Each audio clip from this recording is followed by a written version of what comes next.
আসসালামু আলাইকুম। সকলকে আমন্ত্রণ আনন্দ টিভির রাতের সংবাদে। আপনাদের সঙ্গে আছি আমি শারমিন মনির। বজ্রপাতে দেশে গেল 2.5 মাসে 177 এবং শেষ 2 সপ্তাহেই 63 জনের মৃত্যু হয়েছে। দেশ জুড়ে আশঙ্কাজনক হারে বাড়ছে বজ্রপাতে নিহতের সংখ্যা। বর্ষা এলে দেশ জুড়ে ব্যাপক হারে বৃদ্ধি পায় বজ্রপাতের মাত্রা। বিশেষজ্ঞরা বলছেন বজ্রপাত প্রাকৃতিক হওয়ায় এর নিরোধ সম্ভব নয়, তবে থাকতে হবে সতর্ক। বিস্তারিত থাকছে সহকর্মী জয়নাল আবেদিনের প্রতিবেদনে। ক্যামেরায় ছিলেন শাহিন রেজা। মহামারীর মধ্যে ঘরবন্দি থাকার পরও বজ্রঝড়ে কৃষক, জেলের তরুণ ও কিশোরের মৃত্যু থামছে না। সাম্প্রতিক বছরগুলোয় বজ্রপাতের তীব্রতা বেড়েছে। বজ্রপাত বেড়ে যাওয়ার একটা অন্যতম কারণ বাতাসে জলীয় বাষ্পের আধিক্য। তেমনি আরেকটি কারণ তাপমাত্রা বেড়ে যাওয়া। বজ্রঝড়ের সময় সাধারণত 30 থেকে 45 মিটার বজ্রপাতের ভয় থাকে। খারাপভাবে বৃষ্টি হওয়ায় বিশাল আকৃতির পরিচালন মেঘ থেকে শুধু বিদ্যুৎ চমকানো বা বজ্রপাত হয়। বজ্রপাতের এই দুর্যোগে প্রাণহানি ও আহত হওয়া ঠেকাতে মানুষের সচেতনতা ছাড়া কোনো বিকল্প নেই বলে জানিয়েছে আবহাওয়াবিদরা। তারা পরামর্শ দিয়েছেন বজ্রপাতের সময় সকল ইলেকট্রনিক সামগ্রী বন্ধ রাখতে। যখন আকাশে প্রচুর বিদ্যুৎ চমকাবে তখন মোবাইল ইউজ করা যাবে না এবং বৈদ্যুতিক সরঞ্জাম ইউজ করা যাবে না, যেমন টিভি ইউজ করা বা কোনো রেফ্রিজারেটর, রেডিও, এগুলো সব বন্ধ রাখা উচিত যেগুলো বিদ্যুতে চলে। আর বিশেষ করে যখন বিদ্যুৎ চমকায় তখন কেউ কোনো লৌহ জাতীয় জিনিসের সংস্পর্শে থাকা বিপজ্জনক। আরেকটা হলো যে তখন ওই পুকুরেই এবং খোলা মাঠে পানির মধ্যে অবস্থান করা যাবে না। এছাড়াও তিনি বলেন, আমাদের জনসংখ্যা বেড়ে গেছে আর মানুষ বেশি মাঠে ঘাটে কাজ করে, দিনের বেলাও কাজ করে বলে বজ্র মেঘের জন্য বজ্রপাতটা হয়। এই বজ্রপাতটা আকাশে হয় এবং মাটিতে বজ্রপাতটা নিচে নেমে আসে। যদি গাছপালা কম, কাজে বের হওয়ার পরিমাণটা বেশি, এই জন্য বজ্রপাতে মানুষ বেশি এফেক্টেড হচ্ছে। এদিকে বজ্রপাত থেকে বাঁচতে বাংলাদেশ ফায়ার সার্ভিস ও সিভিল ডিফেন্স অধিদপ্তরের 20টি জরুরি নির্দেশনা দিয়েছেন। নির্দেশনাগুলোর মধ্যে হচ্ছে বজ্রপাতে ও ঝড়ের সময় বাড়ির ধাতব কল, সিঁড়ির ধাতব রোলিং পাইপ ইত্যাদি স্পর্শ না করা, প্রতিটি বিল্ডিং এ বজ্র নিরোধক দণ্ড নিশ্চিত করা, খোলা স্থানে অনেকে একত্রে থাকাকালীন বজ্রপাত শুরু হলে প্রত্যেকে 50 থেকে 100 ফুট দূরে থাকার পরামর্শ দিয়েছেন তারা। বজ্রপাতের সময় বাড়িতে থাকলে জানালার কাছাকাছি বা বারান্দায় থাকবেন না এবং ঘরের ভেতরে বৈদ্যুতিক সরঞ্জাম থেকে দূরে থাকুন। এমন সব মিলিয়ে 20টি নির্দেশনা জারি করা হয়। কালবৈশাখী ঝড় ও বজ্রপাত শুরুর অন্তত আধা ঘন্টার সময় সাবধানে থাকার পরামর্শ দিয়েছেন ফায়ার সার্ভিস। বজ্রপাত একটি প্রাকৃতিক দুর্যোগ। এই দুর্যোগ পৃথিবীর সৃষ্টি থেকে এখন পর্যন্ত এবং ভবিষ্যতেও থাকবে।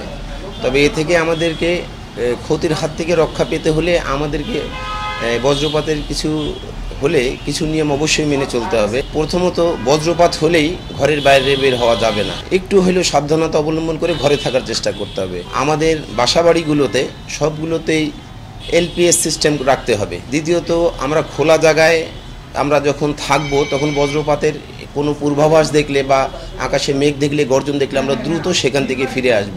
বজ্রপাত হলে উঁচু গাছপালা ও বৈদ্যুতিক খুঁটিতে বিদ্যুৎ স্পর্শের সম্ভাবনা বেশি থাকে। বজ্রপাতের সময় পাকা বাড়ির নিচে আশ্রয় নিতে হবে এবং উঁচু গাছপালা বা বিদ্যুতের লাইন থেকে দূরে থাকতে হবে। জয়নাল আবেদিন, আনন্দ টিভি, ঢাকা। করোনা সংক্রমণ বৃদ্ধি পাওয়ায় সরকারের নির্দেশনা অনুযায়ী হোটেল, মোটেল সহ কক্সবাজারের পর্যটন কেন্দ্রগুলো বন্ধ থাকবে বলে জানিয়েছেন স্থানীয় সরকার বিভাগের সিনিয়র সচিব হেলাল উদ্দিন আহমদ। শনিবার দুপুরে জেলা প্রশাসনের একটি সম্মেলন কক্ষে করোনা পরিস্থিতি নিয়ে আলোচনা সভায় তিনি একথা জানান। এ সময় উপস্থিত ছিলেন জেলা প্রশাসক মামুনুর রশিদ ও স্থানীয় সংসদ সদস্য আশেকুল্লাহ রফিক সহ জেলার ঊর্ধ্বতন কর্মকর্তাবৃন্দ। মুন্সিগঞ্জে সিরাজদিখানে জমি জমা সংক্রান্ত বিরোধের জেরে মাইকেল রোজারিও নামের এক বৃদ্ধকে গুলি করে হত্যা করলেন তারই আপন ভাতিজা গ্রেনেড রোজারিও। তারা দুজনই আমেরিকান প্রবাসী। শুক্রবার মধ্যরাতে উপজেলার খ্রিস্টান পল্লীর কেআইন ইউনিয়নে ঘটনা ঘটে। এ ঘটনায় ঘাতক ভাতিজাকে একনলা একটি বন্দুক ও 3 রাউন্ড গুলি সহ গ্রেফতার করে পুলিশ। ঘটনার সত্যতা নিশ্চিত করেন সিরাজদিখান থানার তদন্ত কর্মকর্তা কামরুজ্জামান। মাদারীপুর 2 আসনের সংসদ সদস্য শাহজাহান খানের বাবা আসমত আলী খানকে নিয়ে কটূক্তিমূলক বক্তব্য দেন জেলা আওয়ামী লীগের সভাপতি শাহাবুদ্দিন আহমেদ মোল্লা। এমন অভিযোগের প্রেক্ষিতে এর প্রতিবাদে শনিবার দুপুরে ঢাকা বরিশাল মহাসড়কের কলাবাড়ি এলাকায় মানববন্ধন করে এমপি শাহজাহানের সমর্থকরা। এ সময় শাহাবুদ্দিন মোল্লা ও এমপি শাহজাহানের সমর্থকরা সংঘর্ষে জড়িয়ে পড়েন। পরিস্থিতি সামাল দিতে হিমশিম খেতে হয় পুলিশকে। এ সংঘর্ষে পুলিশ সহ আহত হন 15 জন। চুয়াডাঙ্গার জেলা কারাগারে মৃত্যু হল রবিউল ইসলাম নামের সাজাপ্রাপ্ত এক আসামির। শনিবার দুপুরে চিকিৎসাধীন অবস্থায় জেলা সদর হাসপাতালে মৃত্যু হয় রবিউলের। নিহত রবিউলের মৃগীরোগ ছিল বলে জানায় চুয়াডাঙ্গা জেলা কারাগারের জেলার শওকত হোসেন মিয়া। বাথরুমে পড়ে যাওয়ায় রবিউলের মাথায় আঘাতের চিহ্ন রয়েছে বলে জানান চুয়াডাঙ্গা সদর হাসপাতালের আবাসিক মেডিকেল কর্মকর্তা ডাক্তার ফাতে আকরাম। রোগীটি মারা গেছে। আমরা যতদূর জানি রোগীটা হচ্ছে এপিলেপসি বা খিঁচুনির একটা রোগ ছিল। তো বাথরুমে পড়ে মারা যাওয়ার কারণে তার মাথায় একটু আঘাতের একটা চিহ্ন আছে। আমরা একটা পোস্টমর্টেম করা হবে, পোস্টমর্টেম করলে বিষয়টা জানা যাবে। গাজীপুরে একটি সরকারি প্রাথমিক বিদ্যালয়ের উন্নয়ন কার্যক্রমের জন্য বরাদ্দকৃত অর্থ আত্মসাতের অভিযোগ উঠেছে প্রধান শিক্ষকের বিরুদ্ধে। ম্যানেজিং কমিটির সদস্যরা বলছেন, শিক্ষা অফিসের ঊর্ধ্বতন কর্মকর্তাদের ম্যানেজ করেই তিনি আত্মসাৎ করেন এই অর্থ। গাজীপুর থেকে আব্বাস উদ্দিনের প্রতিবেদনে আরো জানাচ্ছেন তৈবুল ইসলাম।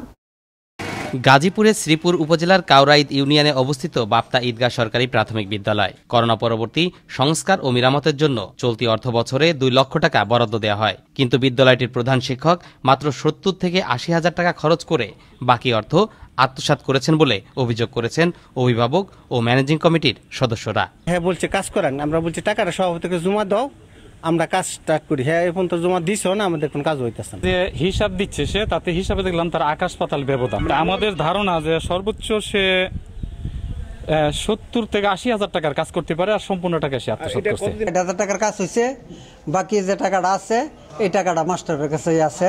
কমিটির সদস্যরা বলছেন, টাকা নিজ হাতে রেখে দায়সারা উন্নয়নমূলক কাজ করেছেন প্রধান শিক্ষক। তাদের ভুল বুঝিয়ে স্বাক্ষর নেওয়ার অভিযোগও করেছেন তারা। 2 লক্ষ টাকা কাজ আইছে পাকলিত নিয়ম অনুযায়ী, কিন্তু আমার কাছ থেকে একটা সিগনেচার নিয়েছে 1,70,000 টাকা। বলছে কাজ করতে হবে, এটাই হিসেবে তো অন্যায় করছে যে আগের টাকাটা হিসাবগুলি যেগুলি করছে এগুলি ম্যানেজিং কমিটি লয়ে করার দরকার ছিল। যে প্রধান শিক্ষকের বিরুদ্ধে এমন হরিলুটের অভিযোগ, তিনিও ক্যামেরা দেখে দৌড়ে পালালেন। এদিকে গাজীপুর অতিরিক্ত জেলা প্রশাসক তদন্ত সাপেক্ষ ব্যবস্থা নেওয়ার আশ্বাস দিলেন। যে অভিযোগটির কথা আমি জানতে পেরেছি, সেই বিষয়ে আসলে তদন্ত সাপেক্ষে ব্যবস্থা নিতে হবে। আমি উপজেলা নির্বাহী অফিসারকে বলবো বিষয়টা তদারকি করে সঠিক তদন্ত করে যেন যদি অভিযোগের সত্যতা পাওয়া যায় সেক্ষেত্রে আমরা ব্যবস্থা নেব। বিদ্যালয় হলো মানুষ গড়ার পীঠস্থান, কিন্তু সেই জায়গাটির প্রতি রন্ধে রন্ধে যদি দুর্নীতি হয়, আর সেটাও যদি প্রধান শিক্ষকের দ্বারা, তাহলে শিক্ষার মান উন্নয়ন নেতিবাচকই হবে। তাই সকলের দাবি সুষ্ঠু তদন্ত করে দোষীদের শাস্তি নিশ্চিত করা। তরিকুল ইসলাম, আনন্দ টিভি, ন্যাশনাল ডেস্ক। মুন্সিগঞ্জের ধলেশ্বরী নদী থেকে 5 মাস বয়সী অজ্ঞাত এক শিশুর অর্ধগলিত মরদেহ উদ্ধার করল সদর থানা পুলিশ। শনিবার দুপুরে নদীতে ভাসমান অবস্থায় শিশুটিকে দেখতে পেয়ে স্থানীয়রা পুলিশকে খবর দিলে পুলিশ এসে লাশ উদ্ধার করে মর্গে পাঠায়। ঘটনার সত্যতা নিশ্চিত করেন মুন্সিগঞ্জ সদর থানার উপপরিদর্শক তন্ময় মণ্ডল। খোলা খাবার না খেলে অনেক রোগ থেকে মুক্তি মেলে, এই প্রতিপাদ্যকে সামনে রেখে নারায়ণগঞ্জের সাংবাদিক, চিকিৎসক, শিক্ষক, স্বাস্থ্যকর্মী সহ নানা শ্রেণী পেশাজীবীদের সমন্বয়ে অনুষ্ঠিত হলো এক কর্মশালার। শনিবার দুপুরে জেলা সিভিল সার্জন কার্যালয়ে সম্মেলন কক্ষে lifestyle health education and promotion, স্বাস্থ্য অধিদপ্তরের শিক্ষা ব্যুরো এবং পরিবার কল্যাণ মন্ত্রণালয়ের আয়োজনে অনুষ্ঠিত হয় কর্মশালা। এতে উপস্থিত ছিলেন স্বাস্থ্য অধিদপ্তরের পরিচালক ডাক্তার সাইফুল ইসলাম ও জেলা চিকিৎসা কর্মকর্তা সাখাওয়াত হোসেন সহ জেলা উপজেলার বিভিন্ন পেশায় নিয়োজিত কর্মকর্তাগণ। আনন্দ টিভিতে সংবাদ প্রচারের পর ফরিদপুরের সদরপুরে পদ্মা আড়িয়াল খাঁ নদ থেকে অবৈধ বালু উত্তোলন বন্ধে অভিযান পরিচালনা করেন উপজেলার ভ্রাম্যমাণ আদালত। শনিবার দুপুরে সদরপুর থানা পুলিশের সহযোগিতায় এ অভিযান পরিচালনা করেন উপজেলার নির্বাহী ম্যাজিস্ট্রেট সজল চন্দ্র শীল। এ সময় বালু উত্তোলনের কাজে ব্যবহৃত 5টি ড্রেজার মেশিন ও পাইপ ধ্বংস করা হয়। গোপন সংবাদের ভিত্তিতে শরীয়তপুরের জাজিরা থেকে 2,732 পিস ইয়াবাসহ মোস্তফা হাওলাদার নামের এক মাদক ব্যবসায়ীকে গ্রেফতার করল জাজিরা থানা পুলিশ। শনিবার দুপুরে উপজেলার সেনেরচর ইউনিয়নের দক্ষিণ কান্দি এলাকা থেকে তাকে আটক করা হয়। গ্রেফতারকৃত মাদক ব্যবসায়ীর বিরুদ্ধে মাদক দ্রব্য নিয়ন্ত্রণ আইনে মামলা করা হয় বলে জানায় জাজিরা থানা পুলিশ। কক্সবাজারের টেকনাফের নাদ নদীর তীরে ভেসে রয়েছে মৃতদেহ। এমনই তথ্যের ভিত্তিতে শনিবার দুপুরে ঘটনাস্থলে যায় টেকনাফ থানা পুলিশ। এরপর একে একে উদ্ধার করা হয় 3 জনের লাশ। এর মধ্যে দুজনই শিশু, অপর একজন অজ্ঞাত এক নারী। মৃতদেহগুলো উদ্ধার করে ময়নাতদন্তের জন্য পাঠানো হয় কক্সবাজার সদর হাসপাতালের মর্গে। মৃতদেহগুলোতে কোনো ধরনের আঘাতের চিহ্ন না থাকলেও প্রাথমিকভাবে রোহিঙ্গা বলেই ধারণা করছে পুলিশ। ঘটনার সত্যতা নিশ্চিত করেন টেকনাফ থানার ভারপ্রাপ্ত কর্মকর্তা হাফিজুর রহমান। এই ছিল এখনকার মতো।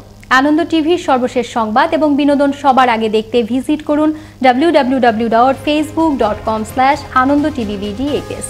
ধন্যবাদ সকলকে, শুভরাত্রি।